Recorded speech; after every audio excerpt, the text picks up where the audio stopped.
तर्पण से अनेकानेक लाभ होते हैं। उस पर चर्चा हम आप फिर चलेंगे आगे, चूँकि और सभी मनीषी लोग हैं। तीसरी मुख्य बातें थी कि हमारी रिंटू दीदी जो नहीं रही, आलोक मंजरी जी, हमारे भाई जी के पूर्वाश्रम की सुपुत्री थी और साथ ही साथ योगपीठ से जुड़ी थी। मुख्य कार्य रहा कि दिल्ली में योगपीठ के तत्वावधान में श्रीमद् भागवत कथा का आयोजन का सबसे पहला और प्रमुख प्रयास उनका रहा था और इस कारण से वहाँ एक सशक्त कमेटी भी बनी और फिर चले आए। इसके लिए उनके स्वामी यानी वैकुंठवासी साकेतवासी कैलाशपति मिश्र जी थे और फिर हमारी आलोक मंजरी साकेतवासिनी आलोक मंजरी रिंटू दीदी थी जिन्होंने भागवत का आयोजन कराया और फिर धीरे धीरे वहाँ एक कमेटी बनी। फलस्वरूप राम कथा आदि अनेक कार्यक्रम हुए, कई कार्यक्रम। भगवान सर्वोपरि है, सर्वशक्तिमान होते हैं, सर्वज्ञ होते हैं। भगवान की इच्छा के बिना एक पत्ता कहीं नहीं हिलता, इसलिए भगवान की इच्छा से ही भगवान जिसको संसार में भेजते फिर उन्हें बुलाते हैं। उनको भी संसार में भगवान ने जितने दिनों के लिए भेजा, फिर भगवान की इच्छा हुई कि हम बुला लें। संसार के कारण से भिन्न भिन्न कारण लगा देते हैं भगवान, फिर जीव को बुला लेते हैं। हम आप भी सभी लोग इस विश्व के रंग मंच पर एक अभिनेता है और हम आप भी सभी लोग इस प्रकार अपना खेल दिखाते हुए अपनी पात्रता निभाते हुए हम आप शरीर छोड़ देंगे। ये सत्य है, जीवन सत्य नहीं है। जीवन हो या ना हो, मिले ना मिले, लेकिन मृत्यु सत्य है। जातस्य ही ध्रुवो मृत्यु, जातस्य ही, जो जन्म लिया है शरीर छोड़ना अनिवार्य है, निश्चित है। भगवान भी अपनी लीला में आए, प्रभु श्री राम भगवान श्री कृष्ण, उन्होंने भी लीला का संवरण किया। तो ये भगवान की निश्चित रूप से परम पूज्य परम दिव्य लीला है। उस लीला विलास में हम लोग हैं और फर्ज क्या है, उद्देश्य क्या है? इस जीवन का उद्देश्य नहीं है श्रांत भवन में टिक रहना, किंतु पहुंचना उस सीमा तक जिसके आगे राह नहीं। यही महापुरुषों का उद्देश्य रहा है कि श्रांत भवन में टिके रहना नहीं, किंतु पहुंचना उस सीमा तक जिसके आगे राह नहीं। परमात्मा तक पहुंचने के बाद आगे राह नहीं है, वही रास्ता विराम होता है। तो यही उद्देश्य है और समय को देखते हुए और भी कई कार्य हैं। हमारे सभी अतिथि लोग भी हैं, आगे की भी यात्रा में सब लोग पढ़ेंगे। वाणी को विराम देते हैं। 1 मिनट 2 बार हम लोग सारे महापुरुषों को भगवान श्री राम का राज्य पसंद है, उनका नाम पसंद रहा है और सब लोग आनंद लेंगे। अगली बात है कि जो मैंने चर्चा की 5 चर्चा, वो गौण चर्चा है, नवरात्रा। और वो अगली चर्चा की वैश्विक परिस्थिति अभी बड़ी विचित्र है। अभी लोग रोज बीमार हो रहे हैं, 8 दिन 15 दिन महीना में सर्दी खांसी बुखार अन्य बीमारियों से। कभी कभी लोग पूछते हैं कि बाबा इतनी बीमारी इतना उलझन क्यों है? तो इस पर विस्तृत चर्चा अभी हम नहीं करेंगे, संकेत खाली कर रहे हैं कि संपूर्ण विश्व में अनेकानेक विकृत खाद्य पदार्थों को पोसा जा रहा है, जिससे मैदा से बने जितने भी चीज हैं वो शरीर पेट आदि के लिए हानिकारक है। तामसी भोजन अधिक वो भी हानिकारक है। उन सारे चीजों से दूर हो जाए। प्रदूषण तेजी से फैल रहा है। आज तक कोई मशीन नहीं बना। कोरोना का 4-5 साल हो गया कि मशीन से एक एक कोरोना खींच करके उसे समुद्र में डाला जाए, हटाया जाए। वो बैक्टीरिया है, जीवाणु है, विषाणु है। बैक्टीरिया विषाणु है, वायरस विषाणु हो गया, बैक्टीरिया जीवाणु विद्यमान है। उसकी भी संख्या वेरिएंट बदल करके कम बेश हो रही है। अभी भी वो घूम रहा है, लेकिन अभी ये न्यूज में भी नहीं निकलेगा, क्योंकि न्यूज में भी तभी आएगा जब ऊपर का कार्य निर्देश होता है। ये न्यूज की गलती नहीं, यानी ऊपर के अगले कार्य इलेक्शन को लेकर के नेतृत्व करता, प्रशासन करता आदि जितने लोग हैं, चूँकि फिर अभी चर्चा होगी तो सारे कार्य ब्रेक हो जाएंगे। उसकी झलक अभी है, कुछ वर्षों तक अभी और रहेगा।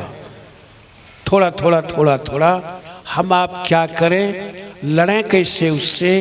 रोज योग, प्राणायाम, भजन, साधन करें, भगवान का स्मरण करें।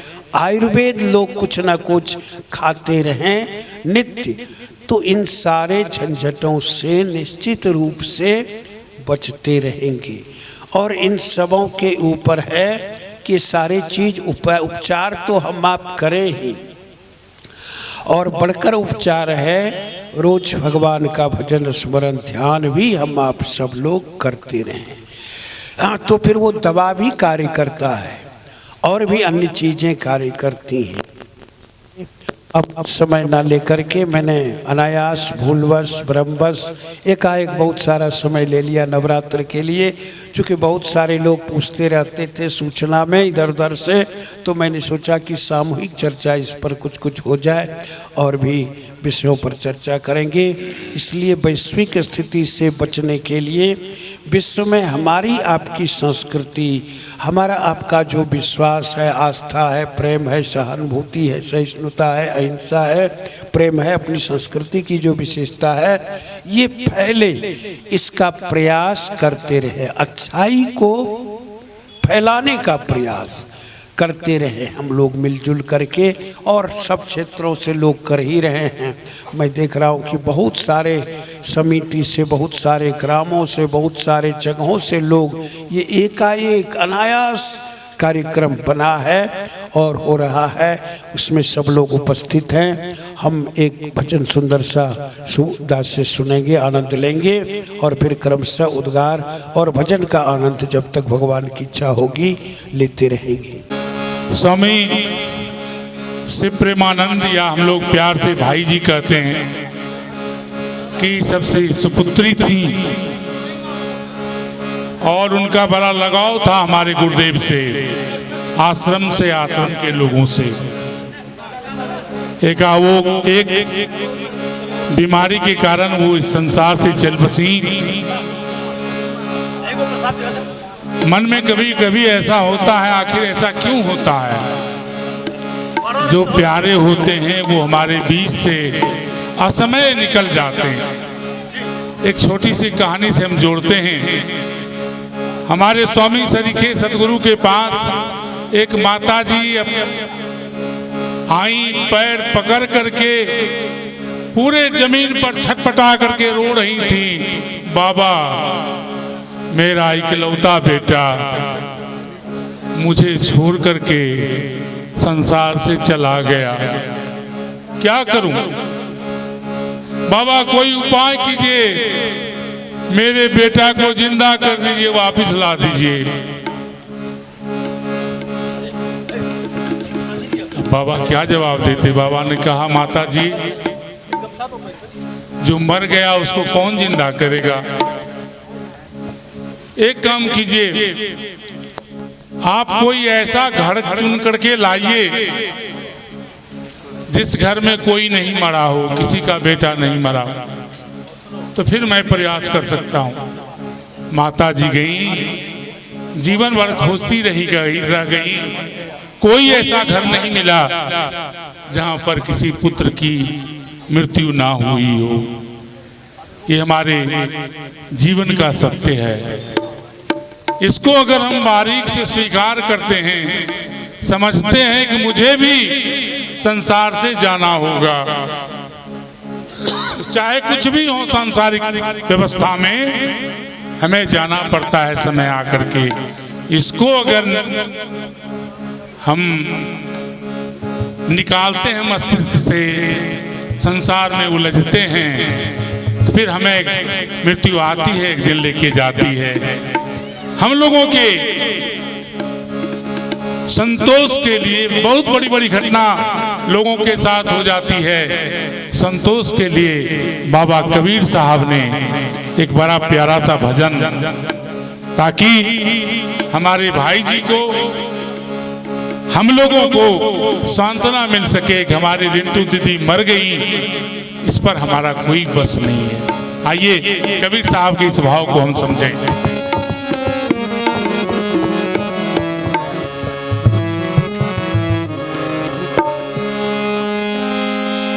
तारे से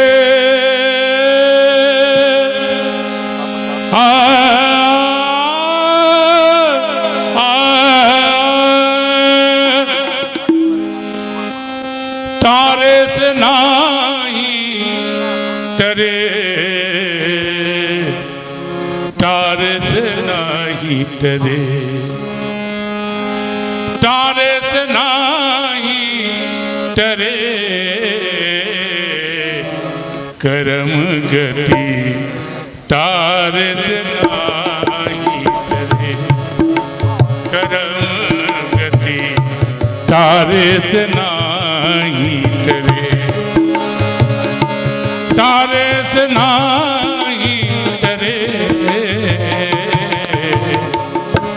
मेरा एक साथी था, प्रेमी था,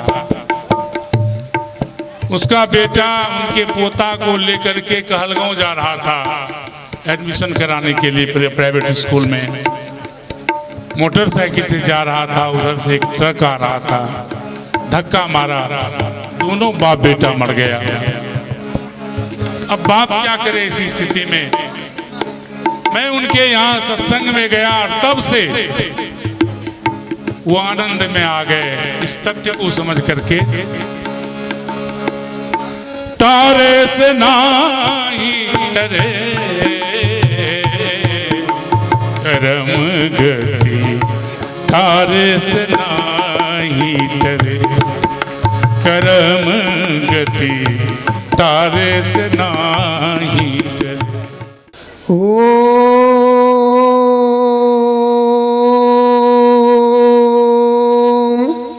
श्रीवानाद्रि मुनीन्द्रपाद जलजद्वन्द्वानुरागोज्ज्वलं श्रीरामानुजपाद पंकजदया संलब्ध मंत्रत्रयम् श्रीमद्भव्य सुदर्शनस्य कमलाकान्तस्य सेवाजुतं वात्सल्यादिगुणां श्री स्वाम्यनन्तं श्री जयंती मंगला काली भद्रकाली कपालिनी दुर्गा क्षमा शिवा धात्री स्वाहा सुधा नमस्तुते। आज शिव शक्ति योगपीठ आश्रम में चार कार्यों का समन्वय एक साथ किया गया, जिसमें नवरात्र के विषय में हमारे स्वामी जी बोले सात्विक विचारधारा में आकर के सात्विक विचार में बंद करके माँ की आराधना की जाए। मैं उनसे ही प्रश्न करता हूँ, सात्विक आपका बिल्कुल सत्य है, सात्विकी जीवन ही सुंदर है। जो जीवन को सात्विक बना करके चलता है उसे अलौकिक शक्ति की प्राप्ति होती है। लेकिन फिर भी आप उसी मंत्र के मंत्रालय में पीठाधीश्वर बन करके तैयार है जहाँ पठवा को बलि दी जाती है। ऐसा क्यों? इस पर आप विचार करें, ऐसा क्यों किया जाता है? क्या उसमें जीवात्मा नहीं है? उसको क्यों काटा जाता है? उसको काट करके घर में लाया जाता है और उसको कहता है प्रसाद है। क्या कटे हुए हर मांस को प्रसाद की संज्ञा दी जा सकती है? क्या वह सात्विक विचार है? उस सात्विकता का समीक्षा आप भली भांति कर दें ताकि सबके समझ में आवे कि माँ की आराधना है क्या। माँ तो वास्तविक में माँ है। माँ कभी माँ के नाम से अपने आप में पीछे नहीं हट पाते। भाषा में लोग माँ शब्द कह दे, माँ शब्द कह दे, मैयो कह दे, मामा कह दे, माम कह दे, जो भी कह दे, लेकिन उसका अर्थ एक ही होता है माँ। उस सार्थकता के वो साकार मान करके आप चलेंगे तो उसमें सात्विकता निश्चित रूप से आना है। और सात्विक का वास्तविक अर्थ क्या हुआ? सत्व, जिसमें सत्व से भरा हुआ, रज नहीं हो, तम नहीं हो, बिल्कुल वह सत्य से भरा हुआ सात्विक बना रहे, वही सात्विक। लेकिन जब उसमें रजोगुण तमोगुण प्रवेश होकर के जब उसकी बलि प्रथा दी जाती है, मैं भी मान रहा हूँ वैदिक साहित्य में बलि प्रथा दी गई है, लेकिन पौराणिक धर्मशास्त्र जो है उसमें लिया गया है बलि का अर्थ होता है चढ़ाना, भेंट कराना। उसमें भी छाग बलि दिया गया है, कुष्मांड बलि दिया गया है। उसमें है क्या? उसको बलि प्रदान में करने का अर्थ है कि घी में प्लावित करते हुए, जलते हुए आग में उसे डाल दें। ये नहीं कि उसका हिस्सा बना करके घर में जा करके उसको मुख शुद्धि करें, ये बात नहीं है। ये कितना गलत चीज़ है। उसका विकृत रूप धारण करके लोग चलते हैं बलि प्रथा पर। बलि प्रथा का अर्थ होता है चढ़ाना। बलि मीन्स चढ़ाना, अर्पित करना। अर्पित करने का अर्थ नहीं है कि उसका हिस्सा लेकर के घर जाना और किसी जीवात्मा का नाश कर देना। ये कथा नहीं कहलाता है, ये धर्म नहीं बताता। माँ सदैव सात्विक है। माँ दुर्गा सदैव भगवती जो है वह वैष्णवी है। वह तामसी रूप में हम और आपके द्वारा किए गए कार्यकलापों में आता है। तांत्रिकों के द्वारा होता है, अघोरियों के द्वारा होता है। जो अघोरी शिरोमणि हमारे स्वामी आगमन जी महाराज हैं, उन्होंने इसको छिपा करके क्यों रखा? वास्तविक है क्या? इसको आप प्रत्यक्ष करके बतावे। और मैं नहीं कह पाऊंगा, वक्त बहुत कम है और सबको बोलने का अवसर है। मेरे प्रश्न का जवाब आप अवश्य देंगे। जय अम्बे, जय तारा। जिनके दर्शन मात्र से सारे भक्त प्रफुल्लित हो जाते हैं, माया मोह से परे, सुख दुख द्वंद्वों से परे समत्व भाव में विराज रहे योगीश्वर के श्री चरणों में बारंबार प्रणाम करता हूँ। पश्चात समस्त उपस्थित वरिष्ठ विद्वत महानुभावों को नमन, सारे भक्ति प्लावी श्रोताओं को अहमखिलंग जगत के भाव से, जो दुर्गा सप्तशती में कहती है, उस भाव से नमन करता हूँ। मुझे तो कार्यक्रम के बारे में कोई पता नहीं था, सूचना मिली, पहुँच गया, इसलिए विशेष तो मैं नहीं कह सकता हूँ। लेकिन गुरुदेव के बारे में जो कुछ कहना था मैंने लिख दिया है इनकी कृपा से। और मुझे याद आता है गीता की वो पंक्ति जो दशम भाव में भगवान श्री कृष्ण ने कहा कि हे अर्जुन अथवा बहु नैतेन किन ज्ञान तवार्जुन। हे अर्जुन, तुमको इस सब जानने से क्या प्रयोजन है? मैं सारे जगत को मात्र एक अंश से धारण करके स्थित हूँ। बस इन्हीं शब्दों के साथ श्री चरणों में नमन करते हुए सबों को नमस्कार।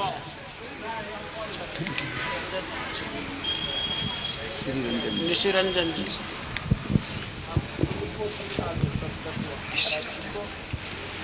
अभी हम लोग माननीय विनय बाबू से बहुत ही कम ही शब्दों में सारगर्भित बात श्रवण करने का हमें सौभाग्य मिला।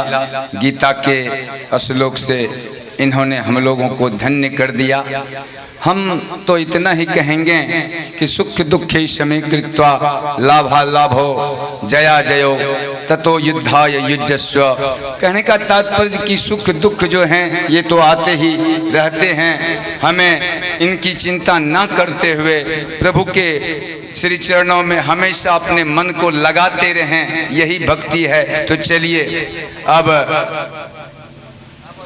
श्री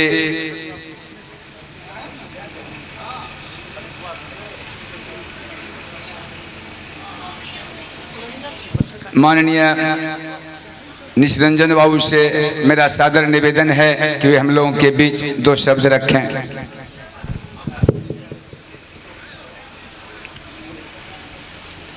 परम श्रद्धेय गुरुदेव महाराज और विराजमान मूर्धन्य लोग,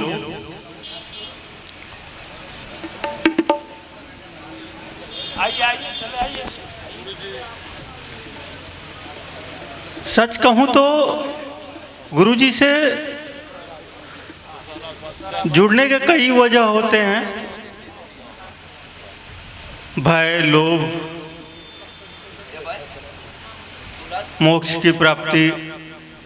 मैं अपनी बात बताऊं, मैं तो उत्सुकतावश जुड़ा, कई जिज्ञासाएं थी और यकीन मानिए उन कई जिज्ञासाओं में से एक एक कर कई जिज्ञासाओं का अंत हुआ, बिना बताए, बिना कहे। तो आज का जो कार्यक्रम है, जिस पे फोकस था ये कार्यक्रम, जिस पे केंद्रित था ये कार्यक्रम, पितरपक्ष, भारतीय संस्कृति, ये बड़ा गूढ़ विषय है। ये इतना आसान विषय नहीं है जितना एक लाइन में लिखा गया है पीछे। तो पितरलोक क्या है, पितरपक्ष क्या है, क्यों तर्पण करते हैं,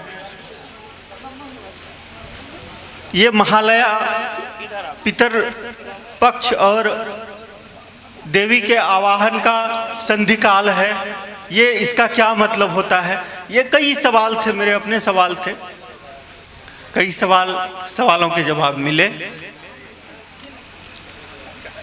और कई सवालों के जवाब उम्मीद है मुझे मिल जाएंगे।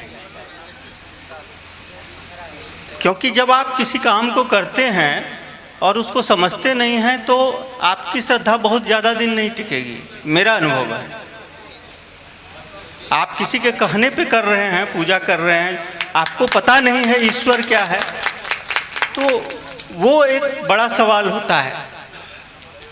जो भी गुरु जी के शरणागत हैं, शिव शक्ति योग केंद्र के शरणागत हैं, उनसे ये जरूर अनुरोध है कि वो इन गूढ़ तथ्यों के हर एक पक्षों को तक जाने का प्रयास करें और समझें कि ये चीज़ें क्या हैं। बड़ी गंभीर चीज़ें हैं और बड़े विद्वान मनीषी हैं हमारे गुरुदेव, वो सक्षम हैं इन शंका का समाधान करने में।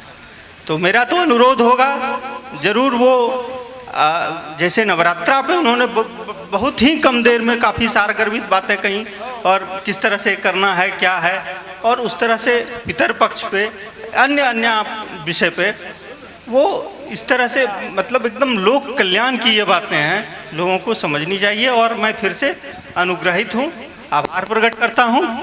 जय गुरुदेव।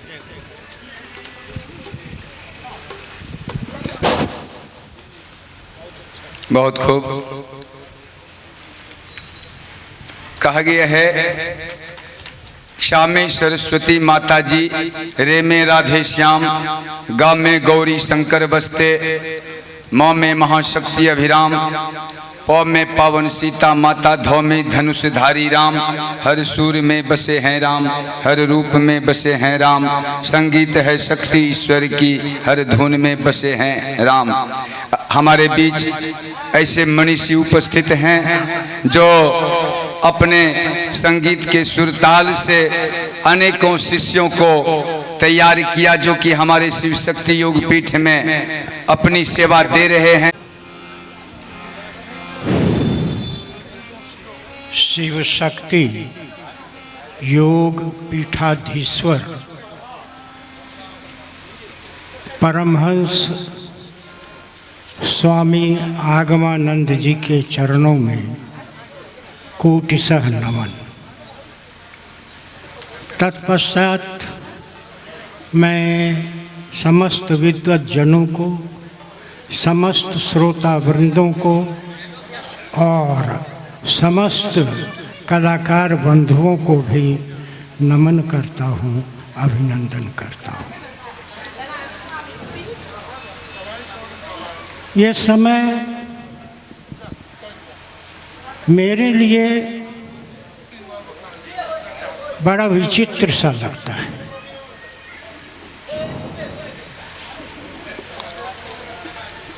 अपनों का अपने से बिछुड़ना अपने को, अपने दिल को कितना कष्टदायी होता है, इसका बयां करना शायद मेरे लिए संभव नहीं है, क्योंकि मेरी वाणी मूक है, गला अवरुद्ध है। रिंटू मुझे उतना स्मरण नहीं है, शायद वो मेरी छात्रा थी। उसका बिछुड़ना मैं क्या कहूँ, मैंने पहले ही कह दिया कि मेरी वाणी मूक है, शब्द मुझे नहीं मिलता है, लेकिन मैं उसको अपनी श्रद्धा सुमन समर्पित करता हूँ और मेरा पूर्ण विश्वास है कि उसे मुक्ति मिलेगी और मुक्ति मिली होगी ही, क्योंकि भागवत में एक प्रसंग है कि जब गोकर्ण ने धुंधकारी का गया में श्राद्ध किया, लेकिन उसको मुक्ति नहीं मिली। गया श्राद्ध से भी धुंधकारी को मुक्ति नहीं मिली, गोकर्ण पशुपेश में पड़ गए। तो सूर्य भगवान उसे आदेश देते हैं कि देखो गोकर्ण, तुम भागवत कथा का आयोजन करो और भागवत सप्ताह का उसे सुनाओ। और गोकर्ण ने भागवत कथा सुनाई और धुंधकारी को मुक्ति मिली। तो जो मुक्ति गया पिंडदान करने में भी नहीं मिली, वो मुक्ति भागवत कथा के श्रवण से मिली। और रिंटू भागवत कथा कराती थी, भागवत उसका प्राण था, और इसलिए मेरा पूर्ण विश्वास है कि उसे जरूर मुक्ति मिली होगी, जरूर मुक्ति मिली होगी। यही मेरी श्रद्धांजलि है उसके प्रति। जय गुरुदेव।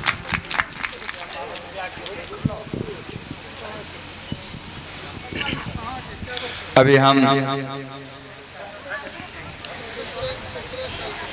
परम श्रद्धेय माननीय मृत्युंजय बाबू के मुखारविंद से श्रीमद् भागवत के तथ्यों को समझ रहे थे, भक्ति मार्ग को समझ रहे थे। अब हम आशा करेंगे माननीय मानवानंद महाराज जी से कि वे अपनी भावना को हम लोगों के बीच रखने की कृपा करें। माननीय मानवानंद जी।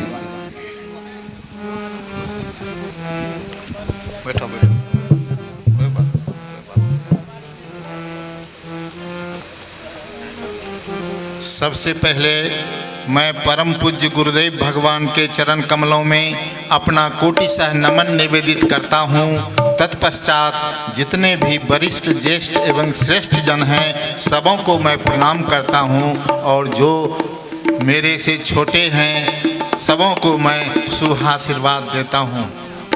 आज का जो संदर्भ है, उस संदर्भ में मैं आलोक मंजरी यानी रिंटू दीदी के बारे में दो शब्द बोलने के लिए उपस्थित हुआ हूँ। रिंटू दीदी बहुत ही धर्म प्रेमी थी, और उन्होंने हम लोगों को, हमारे शिव शक्ति योग पीठ को दिल्ली बुला करके भागवत कथा करवाया, और हम लोग वहाँ पर 7 दिन के जगह पर 10 दिन उनके यहाँ ठहर करके भागवत कथा का आनंद लिया। और उन्होंने अपने परिवार के लिए ही नहीं, पूरे दिल्ली वासियों के लिए ये काम किया। और इतना ही नहीं, उन्होंने वो जड़ रोपा कि दिल्ली आज भी हम हर साल कोई न कोई प्रोग्राम लेकर वहाँ जाते रहते हैं। यह देन सिर्फ सिर्फ रिंटू दीदी की यानी कि आलोक मंजरी जी की है। मैं उनको कभी भूल नहीं सकता। मैं सबसे लास्ट उनसे जो हमारी मुलाकात हुई है उस पर मैं 2 शब्द बोलना चाहता हूं कि इस साल जनवरी महीने में हम लोग दादा गुरु के अवतरण दिवस पर दिल्ली गए हुए थे और हम अपने कक्ष में थे। देखा तो रिंटू दीदी ऐसे बीमार, काफ़ी दिनों से वो चल रही थी, वो 4-6 जत्था में वो आ रही थी। हम अपने रूम से जैसे बाहर निकले तो देखा रिंटू दीदी हमारे सामने है और मेरे मुख से अनायास निकल गया कि रिंटू दीदी की जय हो। और उन्होंने आकर के मेरे को पूरा पकड़ करके हमें बताया कि आप हमें क्यों जय पुकार रहे हैं, हम तो आपको प्रणाम करने के लिए आ रहे हैं और हमको आप जय बोल रहे हैं। मैं बोला देखो मेरे मुख से निकल गया, कोई बात नहीं, लेकिन मैं तुम्हें आशीर्वाद भी देता हूँ। और मेरा मुलाकात उसी दिन वहाँ हुआ था और उसके बाद से फिर हमसे मुलाकात नहीं हुई।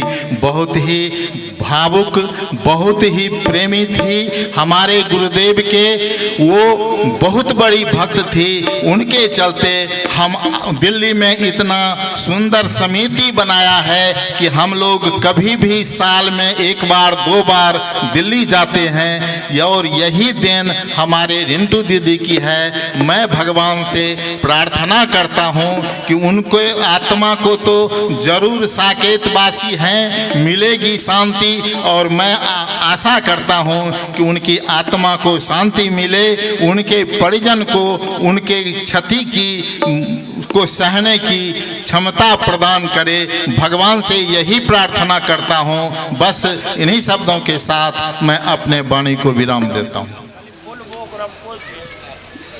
इस पीठ मैंने सिद्ध पीठ को अपनी प्रणति निवेदित करता हूँ और जिनके निकट में जिस आनंद की प्राप्ति हमें हो रही है उनको भी अपनी प्रणति निवेदित करता हूँ। आज ये पितृपक्ष, विषय तो पितृपक्ष और गया श्राद्ध और तीसरा रिंटू दीदी हैं। हम सबसे पहले श्रद्धांजलि, शब्दांजलि, दोहांजलि हम रिंटू दीदी को देते हैं और देते हुए दोहांजलि में इसको सुना जाए जो वस्तुतः मालूम होता नहीं है, लेकिन यहाँ आने के बाद में समझ में आ जाता है कि हम करें तो क्या करें। सबसे पहले हम एक दोहे से फिर स्वामी जी को प्रणाम करते हैं। कैसे? तो अभी मातृ रहस्य को, मातृ माने नवरात्रि के रहस्य को पूरा नहीं खोले, लेकिन कुछ बात कहे। ये नवद्वार की बात आदि आदि कुछ खोले, कुछ नहीं खोले, फिर भी कुछ तो खोले। यदि सूत्र पकड़ा जाए तो सिरा तक तो पहुँच ही जाएंगे। तो ऐसे को हम प्रणाम निवेदित करते हैं। कैसे? कि भेद बता नवरात्रि का, बोए दिव्यानंद। यह भेद को भी बताना बड़ा कठिन है, थोड़ा सा भेद बताए तो भेद बता नवरात्रि का, बोए जो आनंद। कौन है वो? तो परमहंस गुरु सिद्ध हैं राज आगमा नंद। ये सिद्ध शब्द का प्रयोग सम्य नहीं होगा, बड़ा मुश्किल है। चावल यदि सिद्ध नहीं हो तो खाया नहीं जाएगा, सिद्ध होना पड़ता है। और सिद्ध हैं इसलिए बराबर सिद्ध शब्द का हम प्रयोग करते हैं। तो एक बार हमारे साथ में थोड़ा नारा लगा दीजिए तो हम अगली बात बता देंगे। बताइए। संत शिरोमणि परमहंस स्वामी आगमानंद जी महाराज की जय। संत शिरोमणि परमहंस स्वामी आगमानंद जी महाराज की जय। संत शिरोमणि परमहंस स्वामी आगमानंद जी महाराज की जय। अभी शिव शंकर बाबू के बगल में हम बैठे हुए थे, अभी है नहीं। उनसे एक बात हमने सुनी जो कि आपको भी बताना चाहते हैं। बैठिए। वो बता रहे थे कि राजकुमार भाई, हमें थोड़ा सा सुनते हैं कि राजकुमार भाई हम भेलौर से लौट के आ भी रहो छी, भेलौर से हमें जरा सा डिटेल बताइए। वही डिटेल हमने लिया। 25 तारीख को गए, 27 को पहुँचे, 29-30 रहे, 1 को तीर्थाटन में घूमने चले गए और 9-10 को आए। अब इतना सुनाने का मतलब यही है कि 25/9 को गए, वो हार्ट के पेशेंट। 5 तारीख को जो उन्होंने तारीख दी है, 5/9 को गुरुदेव से आशीर्वाद लेते हैं कि हमको भेलौर जाना है। इनकी आवाज़ क्या होती है? जइए ने घूरी के वे तीर्थाटन करके चल लो है, तीर्थ करके चल लो है, जाइए चल लो है घूरी। अब यह जो है देखिए, अभी बता रहे थे तो रोंगटा खड़ा हुआ कि ठीक है, ये कई तारीख को गए तो 25 को गए, 30 तक रहे और 1 तारीख से तीर्थाटन में निकल गए। इनसे बात होती है गुरुदेव से 5 तारीख माने 5/9 को और फिर 5/10 को। 5/9 में बोले जाइए ना घूर के चल रही है, तीर्थाटन करिए लेंगे। अब 5 तारीख 5/10 को बोलते हैं अरे है तो ठीक है छे घूमिए लिए नहीं, बढ़िया से तीर्थाटन करी ले लिए। अब देखिए यहाँ पर 2 बात, यह जान करके भी अनजान बन रहे हैं, समझ करके भी ना समझ बन रहे हैं, और सबसे बेवकूफ़ हम हैं जो कि उनको देख कर भी समझ नहीं पा रहे हैं। ये धरती जो है इतनी पवित्र और इतने सिद्धि को देने वाली है और ऐसे सिद्ध पुरुष हैं। अब यहाँ पर फिर हम आते हैं पितर पक्ष में। जिस गुरु में इतनी शक्ति है समझने की, बता दे जाइए ने तीर्थाटन करके चल लो आइए, और वह यदि व्यक्ति गुरुमय है तो आपके कबीर के एक दोहा को हम पढ़ देते हैं।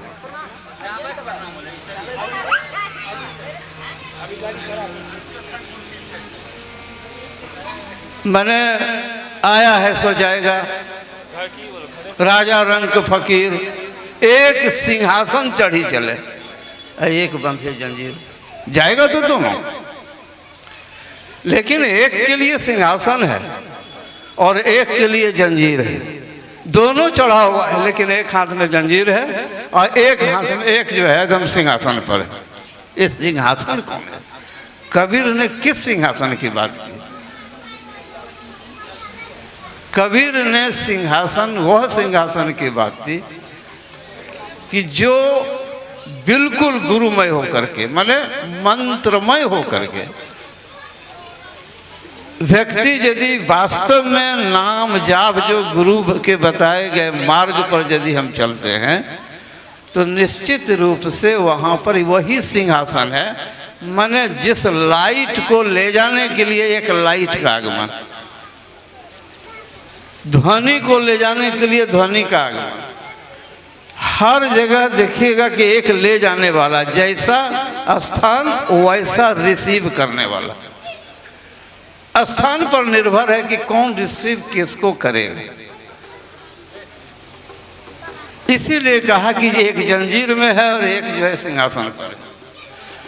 यदि हम सिंहासन पर चलेंगे तो निश्चित अभी एक बात उठी कि शायद मैंने रिंटू दीदी मुक्त हो गई, उनका हो गई अभी हमारे मानवानंद जी ने एक इशारा किया, हम कहते हैं मुक्त हो गई। और वही चीज़ उठ करके इस काव्य में आया। कैसे आया? अब हम उनको प्रणाम निवेदित करते हैं, रिंटू दीदी को हमने, क्योंकि एनर्जी तो एनर्जी है। जोड़ गई माँ मंजरी, जोड़ गई माँ मंजरी छोड़ गई यह लोक। अब यह लोक को समझ लीजिए। जोड़ गई माँ मंजरी, मातृपक्ष है। अब पितृपक्ष कल खत्म होगा और कल महालया का आगमन हो जाएगा। तो ये महालया भी सोचने वाली बात है कि है क्या ये। तो समझिएगा, जोड़ गई माँ मंजरी छोड़ गई यह लोक, लेकिन आलोकित हो किंतु माँ सबको रही विलोक। ये कैसे विलोकेगी? कहा मृत्यु काल में शास्त्र कहता है, हम नहीं कहते। शास्त्र कहता है कि 5 कर्मेंद्रिय छोड़ करके जीवात्मा के साथ में इतना तो रहेगा।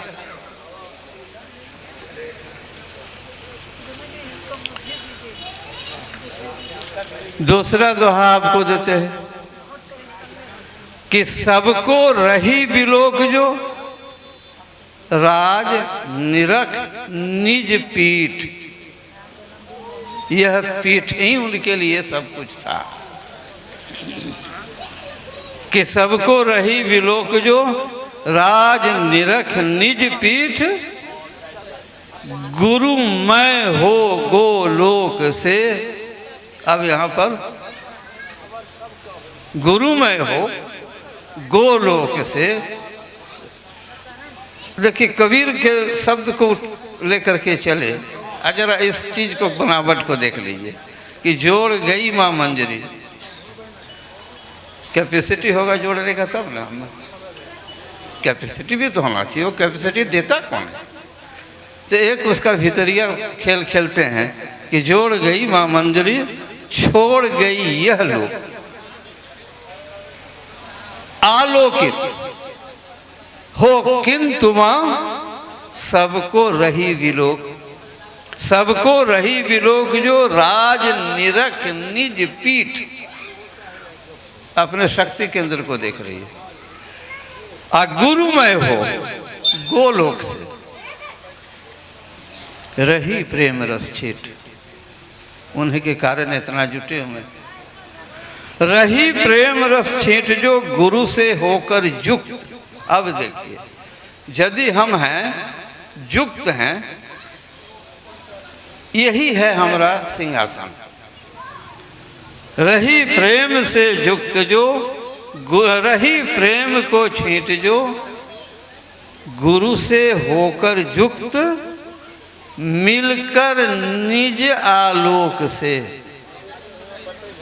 मिलकर निज आलोक से हुई बंध से मुक्त।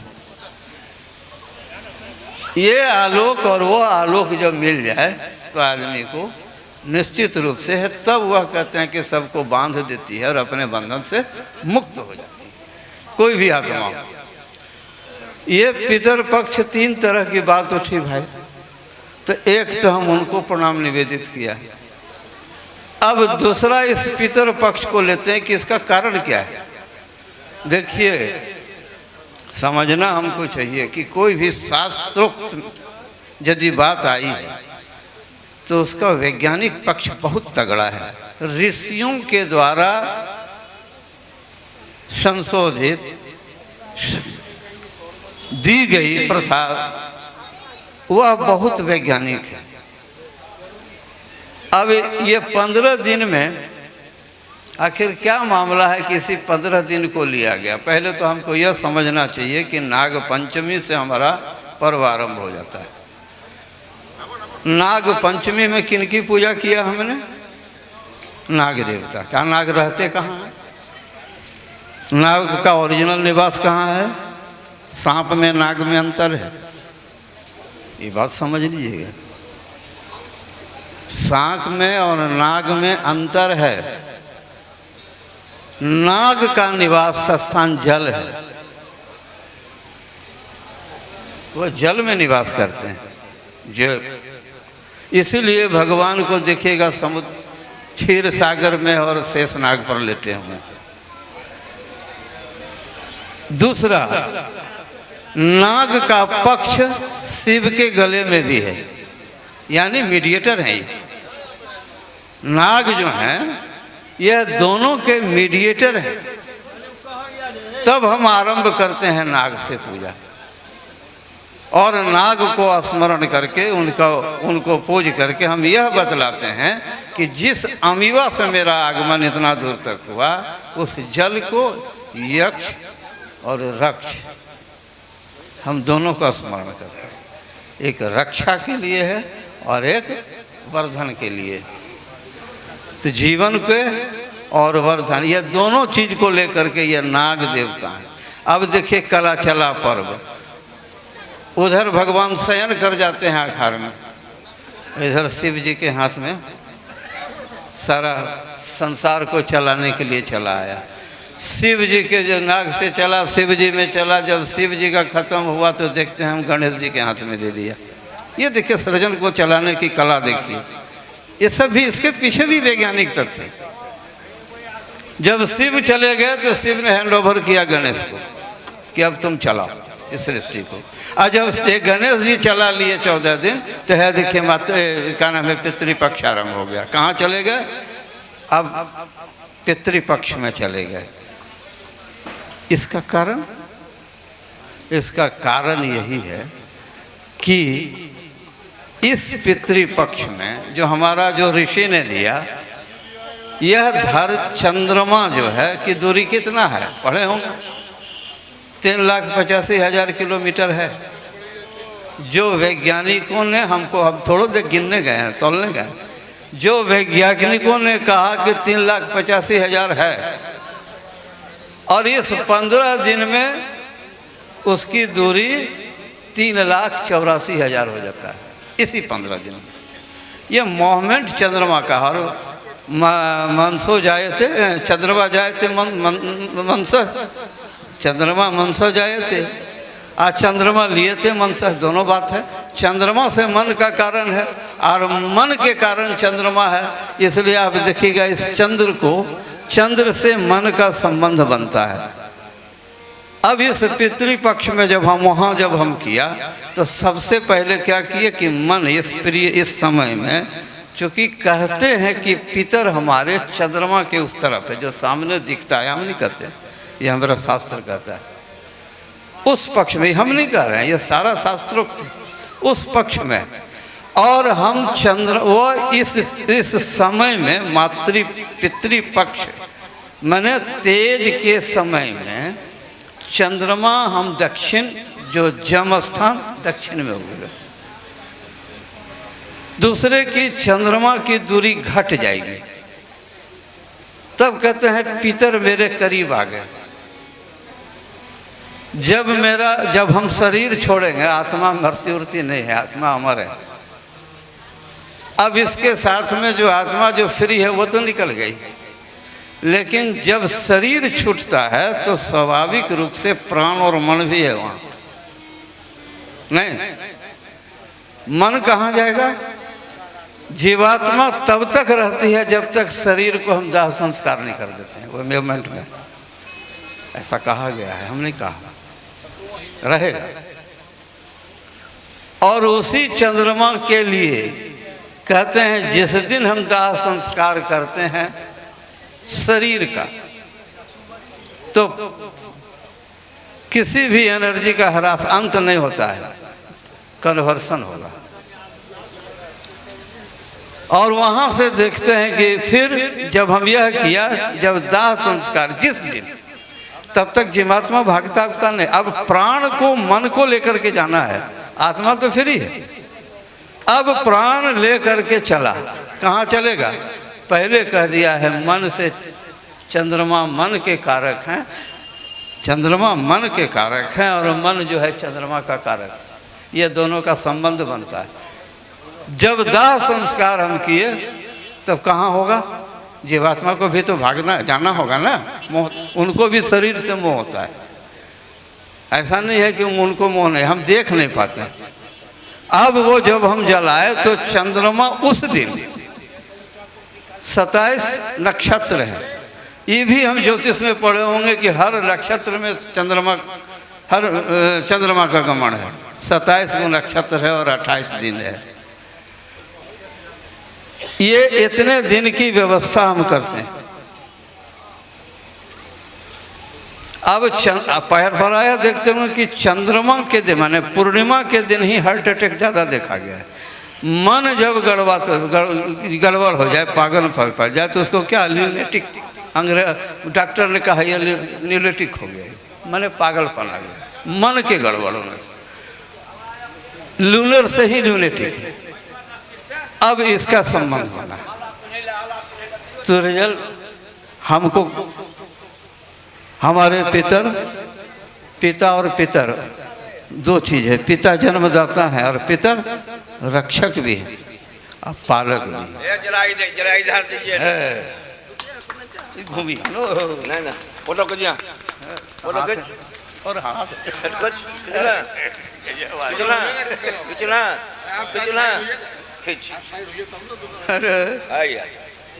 जय। इसलिए गुरुमय होने के लिए हमको बराबर कहा गया, साधारण नहीं है। करना और बोलना दो चीज़ है। यदि हम शरीर के फेस पर टेंशन लेकर के चलेंगे तो नहीं होगा, लेकिन टेंशन के साथ यदि चलेंगे तो हम पहुंच सकते हैं। इसलिए यह शास्त्र विज्ञान सम्मत है, यह प्रक्रिया विज्ञान सम्मत है। और इसीलिए आपने देखा होगा कि गया में यदि पिंड कर दिया तो भागवते से छूटता है। यदि वह व्यक्ति पापी बहुत ज़्यादा होगा, धुंधकारी बहुत पापी था, इसलिए पिंड के बाद में भी उनका पिंड नहीं छूटा, उनको भागवत कहलाना पड़ा, बहुत पापी था। हम आपको भी यह पितर पे यह श्राद्ध शब्द श्रद्धा से बना है। और एक चीज़ बराबर कहते हैं, प्रेत प्राण के गमन करने को ही प्रेती कहा गया और प्रेती से ही प्रेत हो गया। श्रद्धा से श्राद्ध है। श्रद्धा में दो शब्द है, श्रद्ध और धाय है। सत्ता को जो धारण किए हुए है, कौन किए हुए है? पितर। पितर को कौन धारण किए हुए है? ने कहा अर्यमा हूँ, पितरों में मैं अर्यमा हूँ। ये तो हम नहीं कहा, कृष्ण ने कहा। इसीलिए हमको बराबर यह दिमाग में रहे कि हम जितना गुरुमय होंगे, क्योंकि हम सिद्ध नहीं हैं और शुद्ध भी नहीं है, तो शुद्धता लाने के लिए सिद्ध के शरण में तो जाना होगा। और सिद्धानुसार हमको भी उतना ही करना होगा जो बताते हैं हम करेंगे, तब कहीं जा कर के कुछ नहीं है। ये साउंड एनर्जी है भाई। हमको जो मंत्र मिलता है या लेते हैं या जब करते हैं, वो साउंड एनर्जी है। उस एनर्जी को जितना ध्वनित करिएगा वो एनर्जी उतना ही साफ होगा, हम उतना ही क्लियर होंगे। जब तक हल्का नहीं, हर आग में एक आदत है ऊपर उठने का, तो आग होंगे तब ना। तुलसीदास ने बालकांड में क्या कहा है? बंदो राम राम रघुवर, बंदो राम नाम रघुवर को, हे तो कृषानु है, हे तो कृषानु भानु हिम कर को। एक इतने में तो रामायण खत्म है। बंदो राम नाम, राम नाम है कौन? बंदो राम नाम को, रघुवर को, माने नाम रघुवर माने भगवान राम, माने देहधारी राम, आई राम उधर नाम। बंदो राम नाम रघुवर को, काहे भाई? तीन कारण कहा, हे तो कृषान भानु हिम कर को, अग्नि, चंद्रमा और सूर्य, ये तीनों के कारक हैं। तब ना भगवान कृष्ण कहे कि पितरों में मैं और जमा हूँ। तो हमको यह समझ में कैसे आवेगा? जब टूटेगा तब। आत्मा अच्छी, मन भी टूटता है, वहाँ भी विखंडन है।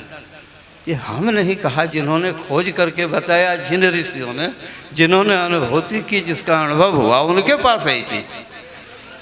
इसीलिए आज के तारीख में कल महालया है।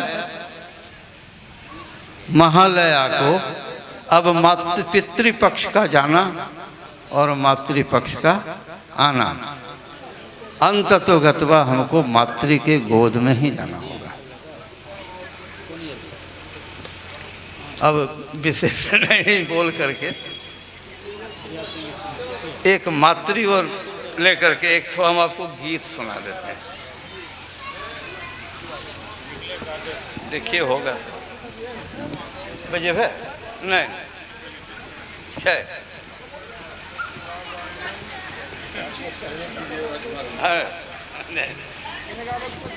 दीजिए। देखिए कहाँ तक हम तो गाते नहीं हैं भाई उठे, हम लिखने वाले जो लिखा जाए तो लिखा जाए। यह पितृपक्ष के साथ में मातृपक्ष को अब हम प्रणाम कर रहे हैं, क्योंकि महालया माने क्या, लय होने की संपूर्ण प्रक्रिया जिसमें मौजूद हो, इसलिए लया है। ये भगवती है यहाँ, कल हम भगवती का नाम सुनेंगे कल के बाद, इसलिए कल हम सुनेंगे। तब हम कहता है कि मैया ये तेरे द्वार जगत की माता शेरा वाली, मैया ये तेरे द्वार जगत की माता शेरा वाली, मैया आए तेरे द्वार जगत की माता शेरा वाली, मैया आई तेरे द्वार जगत की माता शेरा वाली, मैया नैया कर दे पार जगत की माता शेरा वाली, मैया नैया कर दे पार जगत की माता शेरों वाली, मैया आए तेरे द्वार जगत की माता शेरा वाली, मैया आई तेरे द्वार जगत की माता शेरों वाली, मैया विदा हुई विवाही, मैया विदा हुई विवाही, संकट की बहती है छाई, मैया विदा हुई विवाही, संकट की बदली है छाई, छाया यहाँ वहाँ अंधियार, मैया शेरा वाली, साई यहाँ वहाँ तेरी याद शेरों वाले, छाया यहाँ वहाँ दियार जगत की माता शेरा वाली, छाई यहाँ वहाँ यार जगत की शेरा वाली, मैया आई तेरे द्वार जगत की माता शेरा।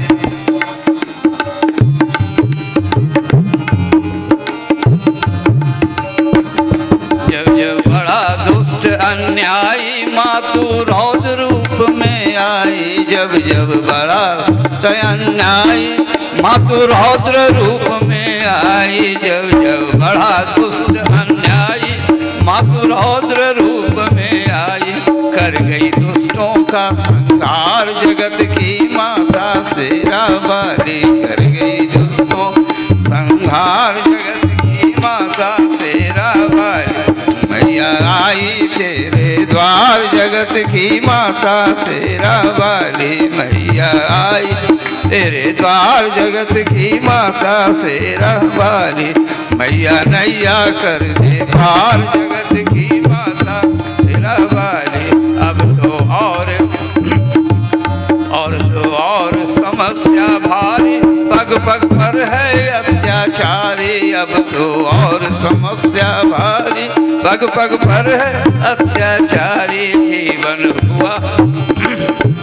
जीवन हुआ कुंडलाचार, मैया भारत शेरा वाली, मैया हुआ कुंडलाचार, दाता शेरा वाली, जीवन हुआ कुंडलाचार जगत की माता शेरा वाली, मैया आई तेरे द्वार जगत की माता शेरा, मैया आई तेरे द्वार जगत की माता शेरा वाली, माँ तो आई हरी हारी, मैं तो आई हारी हारी, तेरे आगे पाँख पसारी, आई हारी हारी, तेरे आगे आँख पसारी,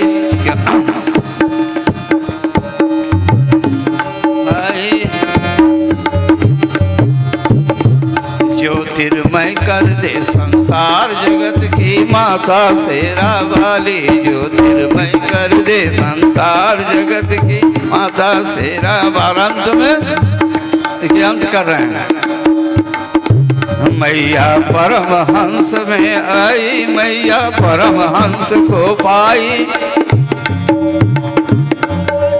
मैया परमहंस को आई, महालया जब वन में छाई, मैया परमहंस को पाई, महालया वन जग में छाई, करने दुष्टों का संहार, जगत की माता शेरा वाली, करने दुष्टों का संहार, जगत की माता शेरा वाली, करने महिषा को संहार, जगत की मोरा वाली, मैया आई तेरे द्वार, जगत की माता शेरा वाली।